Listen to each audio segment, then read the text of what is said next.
성경은 하나님의 백성들의 삶을 나그네의 삶에 비유합니다. 여러분, 저와 여러분이 지금 여기서 집을 사고 또 집을 얻고 직장을 잡고 살아가고 있지만 성경은 우리들을 향하여서 나그네라고 이야기를 합니다. 우리가 읽고 있는 이 성경 가운데 나오는 모든 믿음의 인물들, 아담을 비롯하여 그 밑으로 믿음 안에서 난 그 인물들은 본향이 우리와 같았습니다. 돌아갈 집, 하늘에 있는 그 본향, 하나님 나라를 자기의 돌아갈 고향으로 생각하고 그 길을 향하여서 돌아가는 나그네의 삶을 살았습니다. 우리와 사는 환경이 미국이 아니고 또 한국이 아니고 또 어떤 사람들은 성경에 보면은 그 유대 땅을 살아갔던 사람들도 있지만은 그런 땅들에 상관이 없이 그리고 어떤 시간에 상관없이 그들은 똑같은 동일한 본향 하나님 나라를 사모하며 살았습니다. 성경에 나오는 모든 믿음의 조상들의 이야기는 그 나그네의 삶을 살아가는 그 나그네된 우리 인생들의 믿음의 여정을 이야기하는 것입니다. 그래서 지금 우리가 성경 여호수아서 지금부터 약 3,500년 전, 3,500년 정도 전이 되겠군요. 그때 우리와 전혀 상관이 없는 팔레스타인 지역에 일어났던 그 이야기들인데 그 나라의 그들의 이야기들, 그들의 역사를 이야기하는 것이 아니라 그들이 동일하게 저와 여러분과 같이 믿음의 여정을 걸었습니다.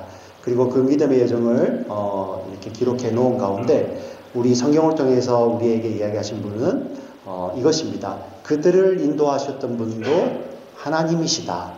그 하나님은 어제나 오늘이나 내일이나 변함이 없으시기 때문에 그분은 그분의 백성들을 동일하게 인도하신다는 이야기입니다. 저와 여러분이 우리가 요단강을 가야 되고 성지순례를 가야 된다.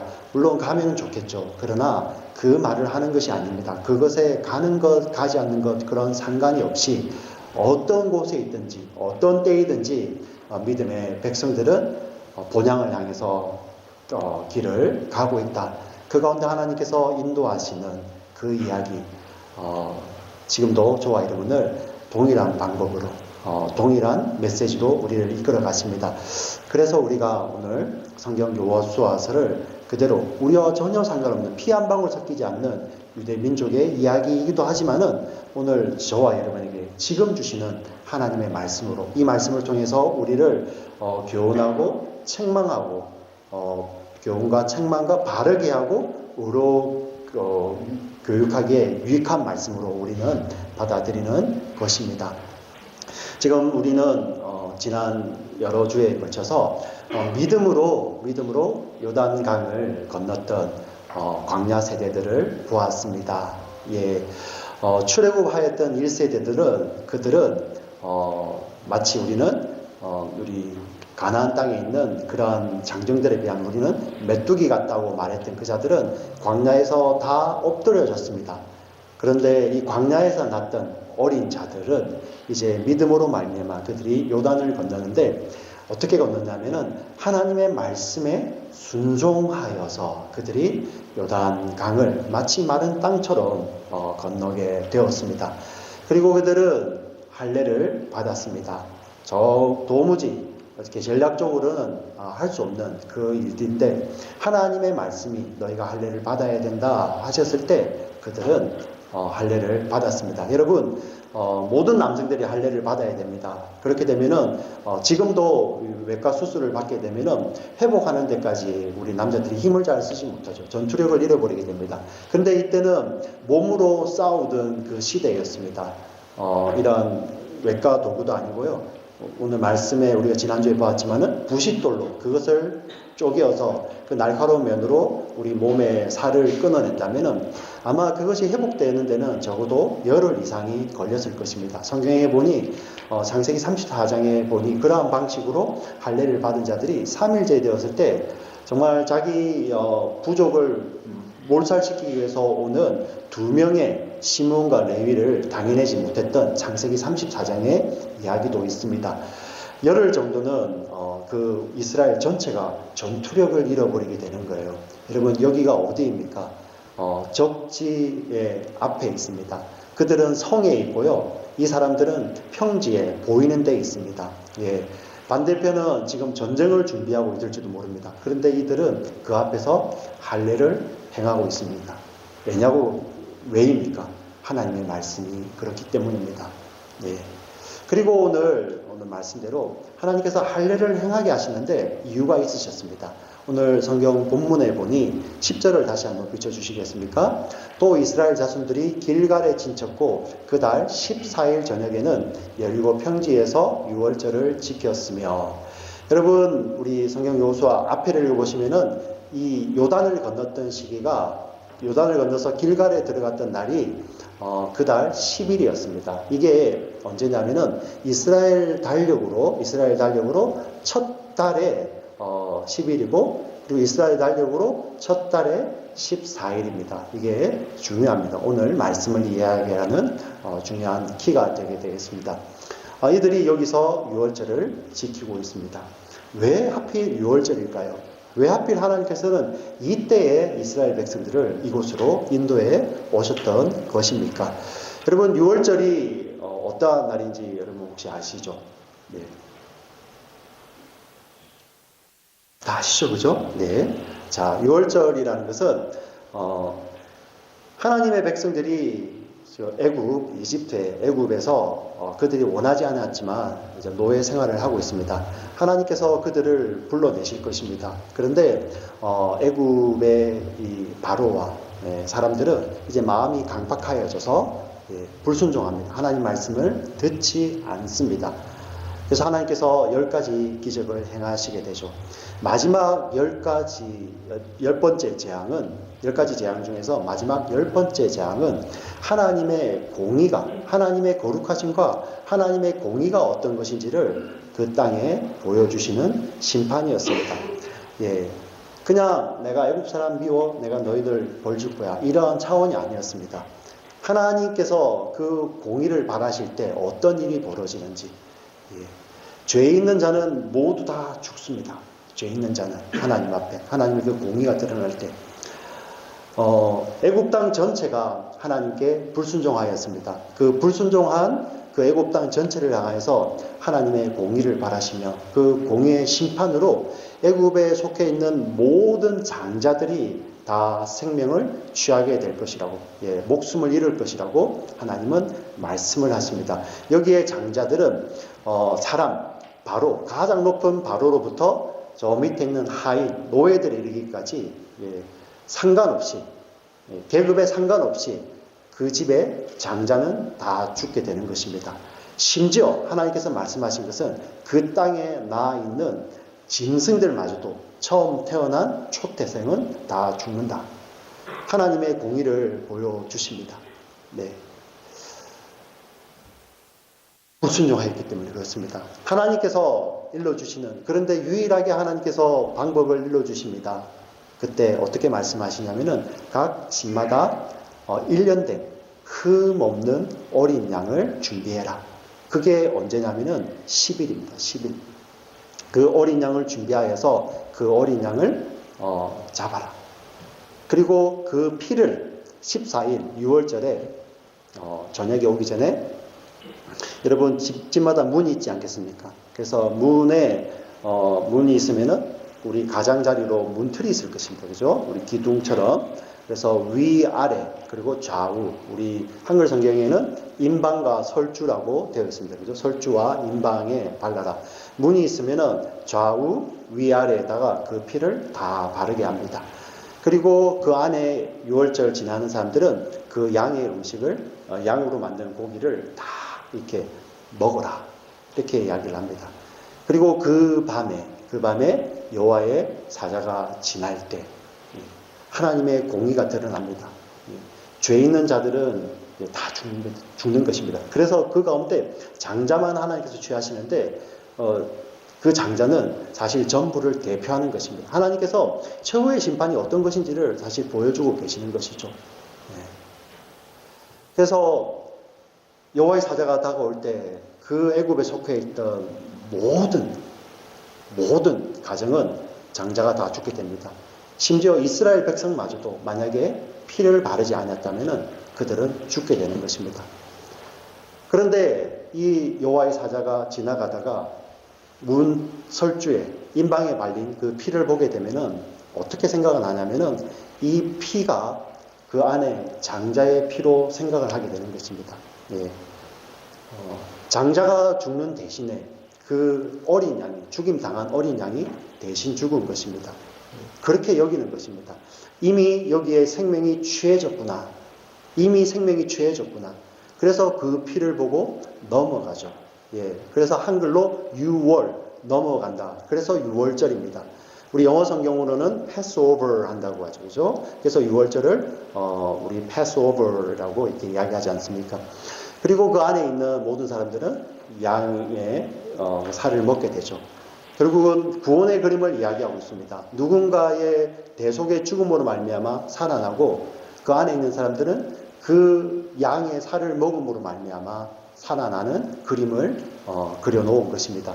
저와 여러분 신약을 사는 저와 여러분들은 이것이 예수 그리스도를 모형한다는 것을 여러분 잘 알고 있습니다.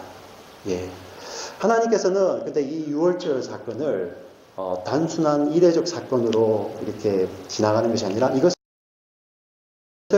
기념하여서 거룩하게 지키라고 말씀하십니다. 그래서 그때 이 달이 여러분 우리가 알고 있는 3월 4월 달입니다. 3월 4월 달. 예, 저희들 우리 고난주간 부활절이 있지 않습니까? 그 주간하고 비슷한 시기예요. 근데 하나님께서는 이스라엘 백성들의 달력을 이 달을 6월절이 있는 달을 1월로 바꾸어 주십니다. 네. 하나님께서 왜 이렇게 말씀하시냐면은 이제 이스라엘 백성들은 새로운 삶을 살게 된다. 그들은 구원받은 자로서 달력마저 바꾸심으로 말미암아 그들은 새로운 삶을 사는 것이다 라고 보여주시게 되는 것입니다. 여러분 자기들을 노예 삼던 그곳에서 나오는 날에도 유월절을 지켰습니다. 예, 유월절을 지켰습니다. 그리고 이들이 이제 그 나왔던 세대들은 그들의 죄로 말미암아 광야에서 불순종으로 말미암아 다 엎드러지고 광야에서 새롭게 난 자들, 이 순종함으로 이제 요단을 건넌 자들은 하나님 나라에 들어와서 하나님 나라를 모형하는 약속의 땅에 들어와서 그들은 다시 유월절을 먹게 됩니다. 예.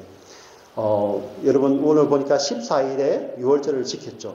동일하게 10일에 어떤 일이 있었습니까? 길갈에서 하나님이 그분의 백성들을 다 할례하게 하죠.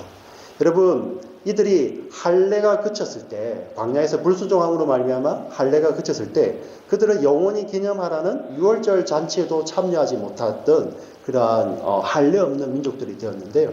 하나님께서 이들을 이제 10일에 할례함으로 말미암아 그들이 유월절을 먹을 수 있는 하나님의 언약 안에 그 백성들로 기억되는 놀라운 사건이죠. 애굽에서 건져내실 때는 그 백성들이 양을 예배하는 날이 있었지만은 이제 약속의 땅에 들어왔을 때는 그 유월절에 참여할 하나님의 백성들을 하나님이 친히 예배하시는 것을 볼 수가 있습니다. 그래서 그들에게 할례를 명하신 것입니다. 여러분 나오는 날, 자기를 노예 삼는 그곳에서 나오는 날도 유월절을 지키고요. 이제 약속의 땅을 모형하는 하나님의 약속의 땅에 들어왔을 때 유월절을 지킵니다. 시작도 유월절이고 마지막도 유월절로 지금 이스라엘의 출애굽 이제 시간이 저물어 가는 것입니다. 이것이 지금 무엇을 이야기하는 것입니까? 그들의 달력마저도 유월절이 있는 달력을 1월로 이렇게 바꾸어 주셨습니다.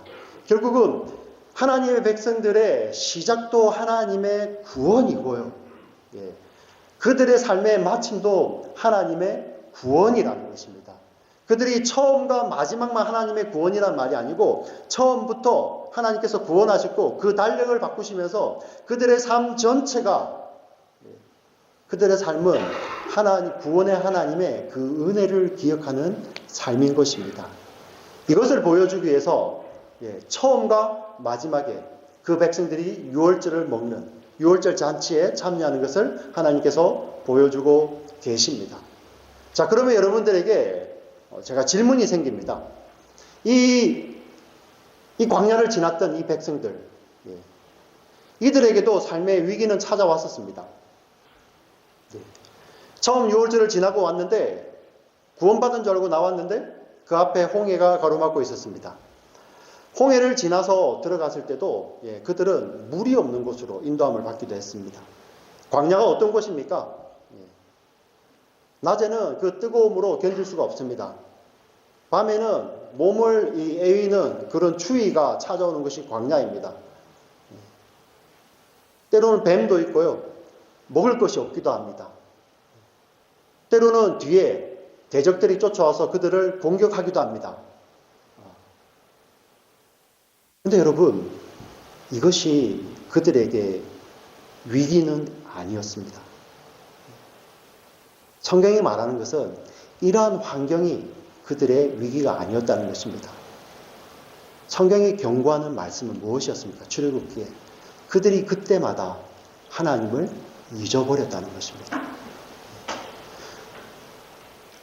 하나님의 구원하심으로 말미암아 새롭게 났던 하나님의 백성들, 그들의 달력마저 바꾸시며 나 구원의 하나님이 너를 인도하는 하나님이야.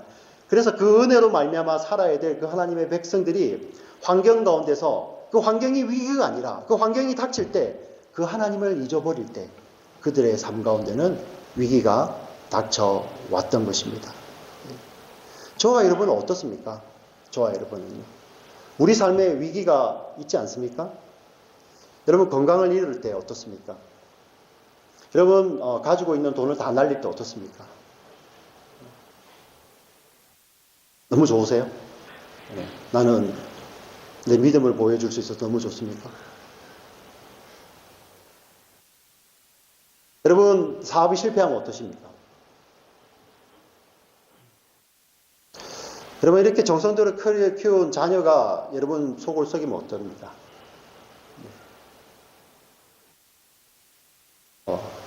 이렇게 길렀는데 원하던 대로 하지 않습니다. 대학도 실패합니다. 여러분 이게 위기입니까? 지나고 나면요. 하나님의 백성들은 그것을 위기라고 하지 않습니다. 지나고 나면 그거는 삶의 불편함입니다. 불편함. 그런데 우리 하나님 백성들이 그 불편함 가운데서 하나님을 잊어버릴 때 그때 진짜 위기가 찾아오는 것입니다. 진짜 위기가 찾아오는 것이죠. 여러분 우리 모든 사람들이 이 불편함을 면하기 위해서요. 편리한 것을 찾고 그리고 효율적인 것을 찾습니다. 그리고 편리함이 효율적인 것이 내게 선함이 되는 것이죠. 그 정도만 머무르는 것이 아니라 그 편리함과 효율의 삶이 자신의 삶의 목적이 되기도 합니다. 그런데 하나님은 저와 여러분을 그러한 편리한 삶으로 효율적인 삶으로 인도하시는 것이 목적이 아닙니다. 하나님은 그 가운데서 우리를 불러내셔서 하나님으로만 사는 자들, 하나님의 은혜로 감사하며 만족하는 자로 저와 여러분을 빚어가기를 원하시는 것입니다.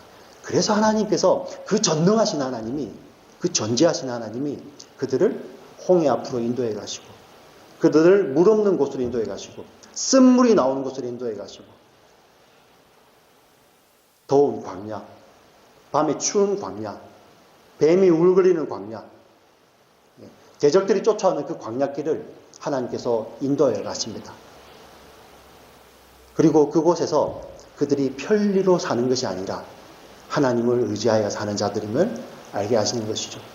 제가 이 말씀을 묵상하면서 제 아들들에게, 제 아들 하나밖에 없네요. 이제 아들과 딸에게 적용을 해봤습니다. 저도 우리 아이들이 공부를 열심히 해서 자기들이 원하는 방향대로 이끌어 가는 것을 그랬으면 좋겠습니다. 네. 그런데 그런 고민이 생기는 것입니다. 우리 아이들을 그렇게 자기가 이렇게 편리한 삶을 위해서 그리고 또 효율적인 것을 위해서 열심히 잘 오거나이즈 했는데 결국 그 아이들이 그 삶 가운데서 은혜를 잊어버린 삶을 살게 되면 여러분 어떻겠습니까? 그게 진짜 위기 아닙니까? 예. 열심히 공부하고 나갔어요. 예. 근데 그곳에서 은혜 없이도 살 수 있습니다. 실력이 되니까요. 여러분 오해 안 하시면 좋겠습니다. 그럼 은혜로 사는 자들은 실력이 없어야 되냐? 그 말이 아닙니다. 예. 그게 목적이 아니죠. 그죠? 하나님께서 주시는 겁니다. 예. 하나님께서 허락하시면 여러분 최선을 다해서 그렇게 하셔야 되는데 그게 목적이 되면 안 되는데 편리한 삶을 살다가 예.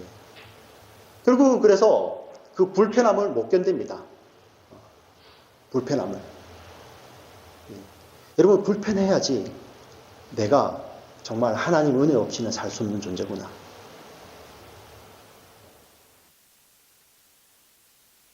여러분 인생을 곰곰이 생각해 보십시오. 예. 여러분 인생의 위기가 언제 찾아왔습니까? 어려운 시기가 아니에요. 환경이 어려운 시기가 아닙니다.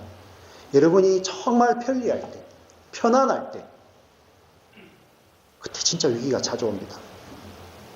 영적인 위기가 찾아오죠. 하나님을 잊어버리지 않습니다. 우리의 자녀들도 마찬가지입니다. 조금 불편하더라도 그들이 하나님의 은혜로 사는 자들임을 깨닫게 하고 내가 떡으로 사는 것이 아니라 하나님의 말씀으로 사는 자이구나. 편리가 목적이 되어서 사는 것이 아니라 하나님의 백성답게 사는 것이구나. 그래서 때로는 내 편리가 조금 손해본다 할지라도 하나님 뜻이 이러면 내가 이렇게 해야 되구나. 이게 하나님 백성 아닙니까? 근데 우리가 우리의 자녀들을 그 편리가 목적이 되어서 키운다면 여러분 생각해 보셔야 되지 않겠습니까? 아니 우리가 어떻게 키우겠습니까? 우리의 자녀들 앞에서 내 삶이 이 하나님과의 동행, 은혜가 아니라 내 삶의 효율, 편리만을 위해서 여러분 모든 것을 다 쏟아부은다면 여러분 자녀들은 무엇을 보고 잘하시겠습니까? 6월절을 지키라는 의미도 바로 이것입니다. 불편함입니다. 여러분 광야에서 6월절 지키는 것이 쉽겠습니까? 예. 할례를 명하는 것도 불편함입니다. 그러나 하나님의 백성들은 편리함으로 사는 거 아니에요. 불편한 가운데서도 하나님의 뜻을 발견하는 것입니다. 그 자들이 하나님께서 허락하신 그 편리가 여러분 삶의 나눔이 되는 거죠.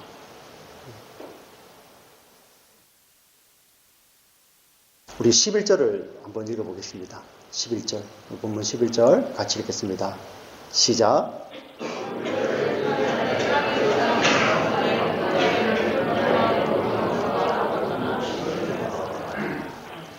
예, 6월절 이튿날에 그 땅의 소산물을 먹되 그날에 무교병과 볶은 곡식을 먹었더라. 이것은 6월절 절기를 지키는 것입니다. 6월절은 여러분 그 절기가 일주일 14일부터 시작해서 21일까지 일주일을 지키게 됩니다. 근데 그 가운데서 양도 먹고 동시에 무엇을 먹게 되냐면은 무교병과 그리고 쓴 나물을 먹게 됩니다. 쓴 나물. 우리 출애굽기 12장 8절 말씀을 보도록 하겠습니다. 같이 읽겠습니다. 그 밤에 그 고기를 불에 구워 무교병과 쓴 나물을 아울러 먹되. 이 밤은 6월절 밤입니다. 그래서 그 양고기를 불에 구워 먹고 무교병과 쓴 나물을 먹게 하셨습니다.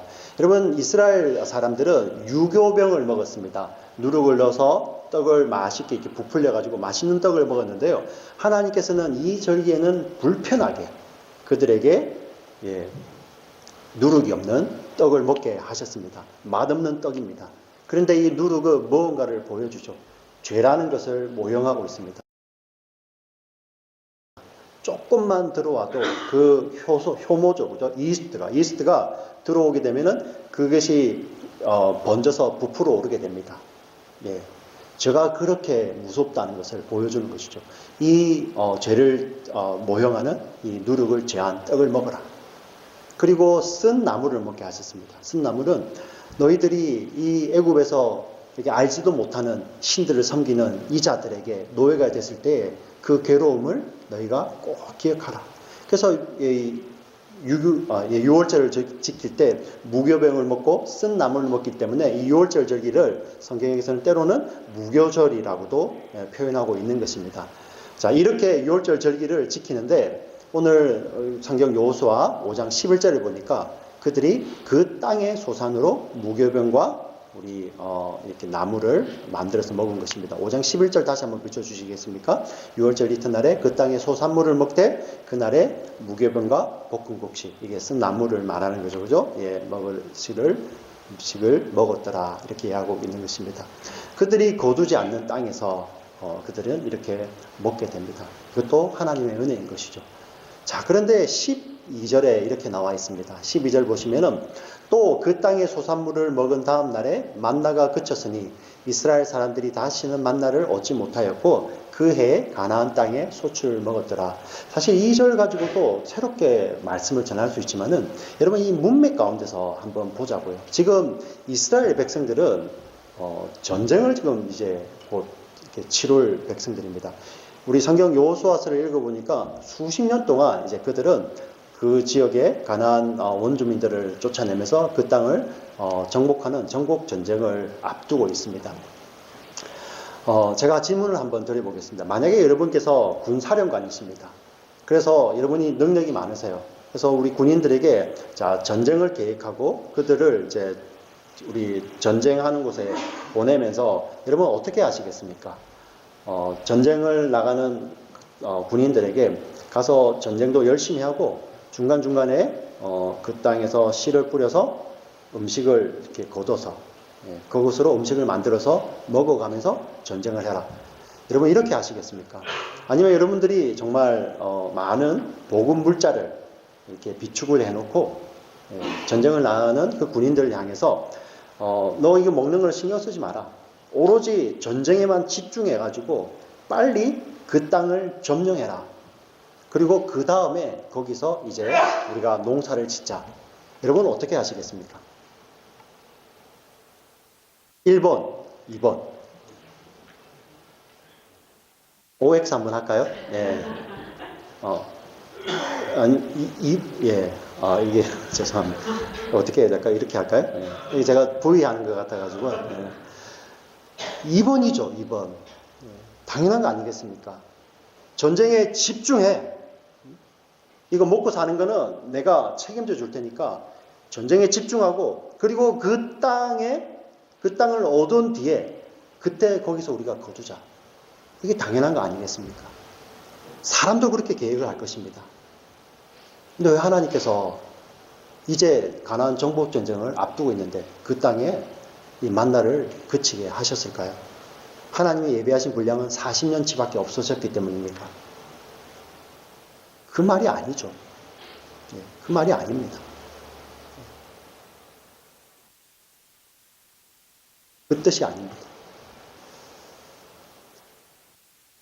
우리의 생각은 이들에게 계속 만나를 주어서 이들이 전쟁에만 집중하고 결국 땅을 다 차지하고 난 뒤에 평안할 때 하나님께서 만나를 그치시면은 더 편리했을 것입니다. 전쟁을 하는데 훨씬 편했을 것입니다. 무엇이 쉽겠습니까? 전쟁만 하는 것이 쉽겠습니까? 아니면 먹을 것까지 계속 챙겨가면서 전쟁을 하는 것이 쉽겠습니까? 하나님 모르셨겠습니까? 하나님이 그들에게 그것을 허락하시는 것입니다. 사람이 편리함으로 사는 거 아닙니다.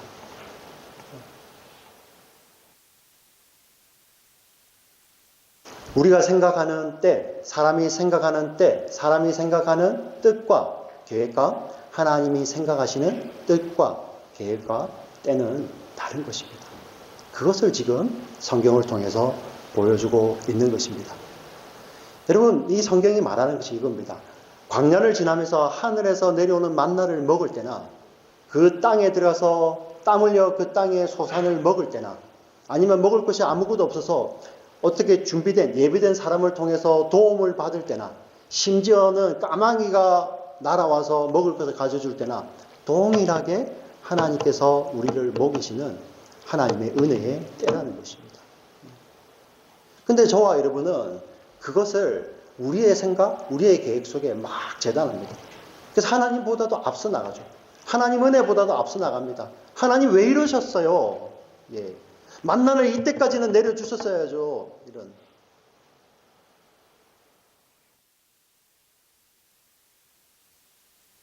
하나님께서 말씀하시는 것은 바로 그것이 아니라 그 가운데서도 하나님을 의지하도록 우리를 부르시는 것입니다.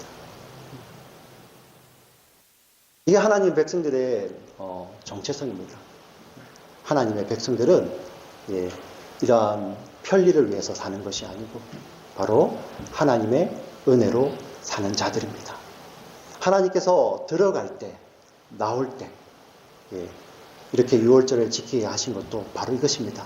우리는 은혜를 기억하고 살아야 한다는 것입니다. 우리 사랑하는 지체 여러분, 정말 여러분은 어떠십니까? 여러분의 삶의 정말 그 중요한 목적이 편리, 편안함, 아니면 효율 아닙니까? 저도 제 인생을 돌이켜보면 짧은 인생이지만 돌이켜보니 제 삶이 편리를 추구하고 그게 제 목적이 됐을 때 그때 제가 하나님 없이 살더라고요. 하나님 없이. 저와 여러분 어떻습니까? 다시 말씀을 드리겠습니다. 말씀을 정리하겠습니다. 우리가 광야에 들어가야 된다. 우리가 요단을 건너야 된다. 우리 물리적으로 그런 말씀하는 거 아닙니다. 하나님께서 저와 여러분, 그 사랑하는 백성들 반드시 먹이십니다. 때로는 광야에서 만나를 통해서도 먹이시고요. 때로는 땅의 소산을 가지고 우리로 땀 흘려 일하게 하셔서 먹이기도 하십니다. 때로는 우리가 그러한 힘조차도 없을 때 까마귀가 날라와서 먹이기도 하시고요. 때로는 예비된 사람을 통해서 먹이기도 하십니다. 그때마다 우리에게 말씀하신 게 무엇입니까? 우리는 편리로 사는 자들이 아니라 하나님의 은혜로 사는 자들인 것입니다. 그러하여서 사람이 떡으로만 사는 것이 아니요 하나님의 입으로 나오는 모든 말씀으로 사는 자들이라는 이런 고백으로 사는 자들, 그게 바로 하나님의 백성들의 정체성입니다. 이것을 우리가 저 본향에 돌아갈 때까지 끊임없이 우리는 훈련하게 되는 것입니다. 사랑하는 지체 여러분, 때로는 하나님께서 우리를 광야로 인도하실 때도 있고요. 때로는 하나님께서 우리를 물 없는 곳으로 인도하실 때도 있고요. 때로는 하나님께서 우리를 또 어디로 갈까요? 음식이 없는 곳으로 인도할 때도 있습니다. 근데 그곳에서 하나님께서 우리를 힘들게 하는 것이 목적이 아니고 우리를 굶기시는 것이 목적이 아니라 그 가운데서 우리는 하나님 은혜로 사는 자들임을 알게 하게 하시는 것입니다. 이게 세상 백성들과 하나님 백성들의 차이입니다. 사랑하는 지체 여러분, 우리 한인침례교회 우리 지체 여러분, 저와 여러분은 이렇게 하나님의 은혜로 사는 자들입니다. 다시 말씀으로 권면을 드립니다. 다시 한번 부탁을 드립니다. 우리가 이 은혜를 기억합시다. 하나님의 은혜는 우리가 반드시 기억해야 되는 것입니다. 우리의 삶의 위기는 환경이 아닙니다. 그때마다 우리가 그 은혜를 잊어버릴 때 우리는 위기 가운데, 진정한 위기 가운데 빠지게 되는 것입니다. 말씀을 생각하시면서 우리 눈을 한번 감으시겠습니다.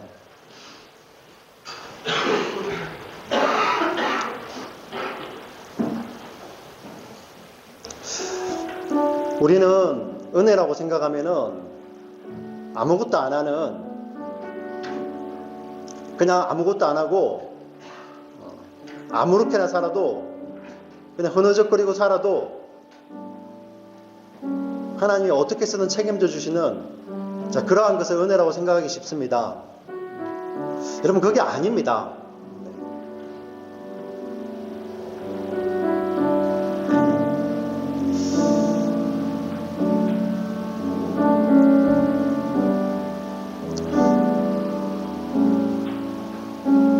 우리 모두의 삶을 때로는 불편 가운데도 인도하셔서 그 가운데 진짜 우리의 생존의 근거가 이러한 환경이 아니라 하나님뿐임을 고백하게 하십니다.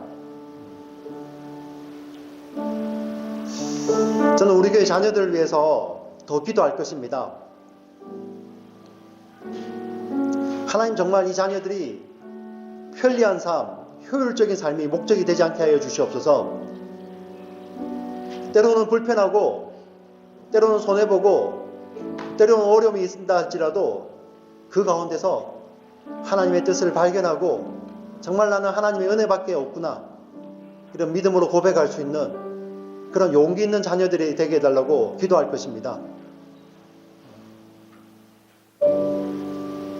저와 여러분 이 기도에 동참하시지 않겠습니까?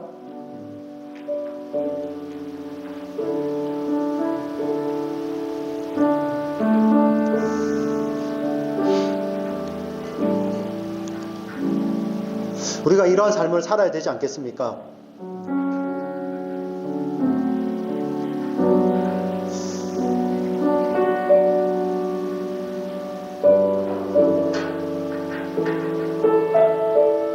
우리의 힘으로 일어서는 거 아닙니다. 거기에 하나님이 계시기 때문에 그 하나님 의지하여서 일어서는 것입니다. 성경은 그것을 은혜라고 합니다.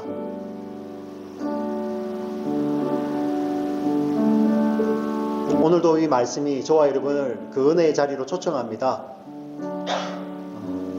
구원의 시작도 완성도 그 구원의 하나님의 은혜이다. 사랑하는 백성들아, 그 하나님을 기억하자.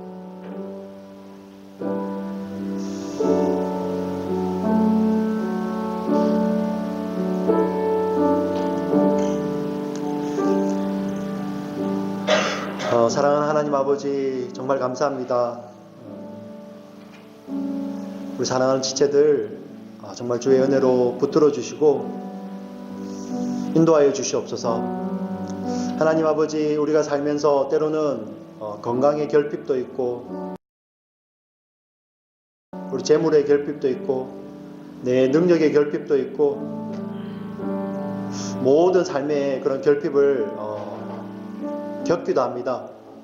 하나님, 그때마다 우리가 세상 망한 것처럼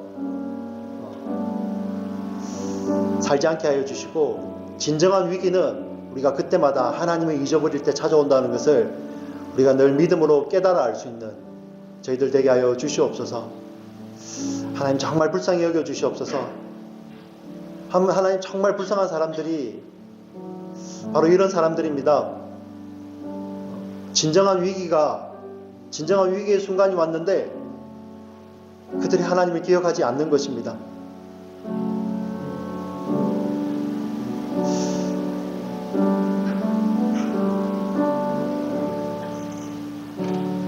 그러면서도 내 집이 있고 내 직장이 있고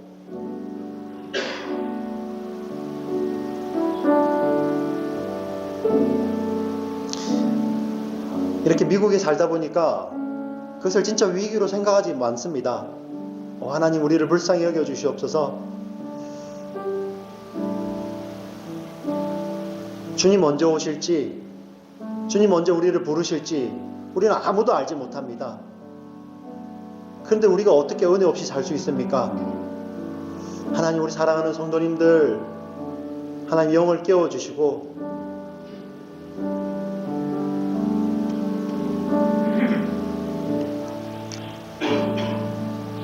하나님, 정말 은혜로만 사는 자들임을 믿음으로 고백할 수 있는 저희 모두들 되게 하여 주시옵소서. 하나님, 이제 우리가 이 찬양을 우리의 입술로 고백하기 원합니다. 정말 내 영의 진정한 고백되게 하여 주시고, 하나님, 혹시 지금까지 내가 주인 되어서 나의 삶의 편리와 효율을 위해서만 살아왔다면 하나님, 이 시간에는 정말 이 찬양을 통하여서 하나님께로, 하나님 은혜로 우리의 삶을 돌이키며 그 은혜를 기억하며 살 수 있는 저희 모두들 되게 하여 주시옵소서. 이 시간에 한번 고백하겠습니다. 은혜 아니면 살아갈 수가 없네.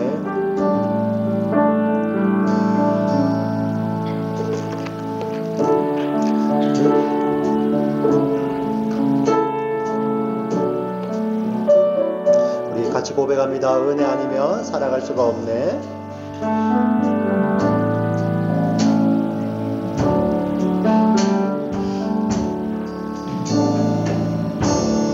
은혜 아니면 살아갈 수가 없네.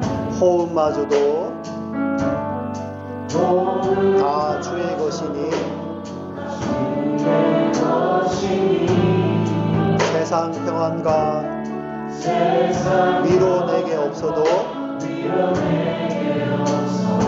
예수 오직 예수뿐이네. 은혜 아니면 살아갈 수 없네. 은혜 아니면 살아갈 수가 없네. 호흡마저도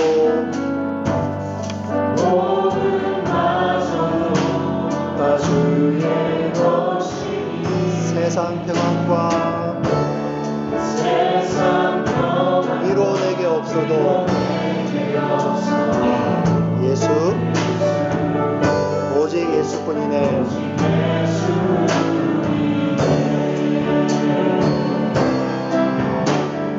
그 심령에 다 볼 수도 없고 작은 고난에 지쳐도 주께 나의 모든 삶 버티고 견디게 하시네.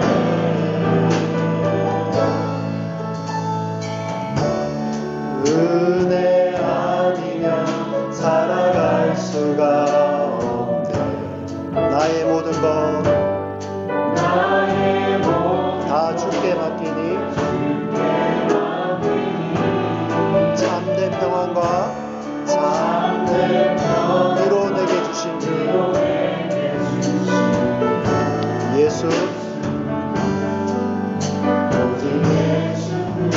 우리 한 번 더 은혜 아니면 살아갈 수가 없네.